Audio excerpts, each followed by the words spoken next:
Masakit ang tiyan ko, guys. Pero gusto kong tapusin yung trabaho ko, nakatambak ko. Ayan yung aparador. Sobrang makalat na kasi hindi na naasikaso. Lagi kasing loaded ang bahay ni Bossing. Yung malalaking kardero na to, noong Eid pa to. Grabe. Tapos ayan, mga bigas nila. Tapos ayan, namili kasi ng mantika yung amo ko.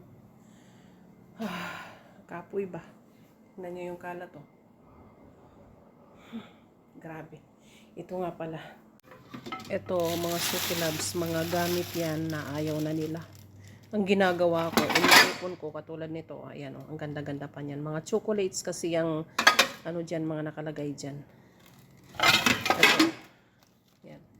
Kasi iipunin ko yan para maipakargo ko kung sino ang mapalad na mapagbigyan ko niyan. Yan, katulad nito.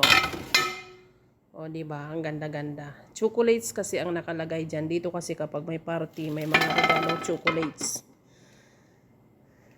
So, ganyan ang mga lagayan. Kasi dito, pagka bumili ka ng regalo, kasama na yung lagayan. Yan, inipon ko lang.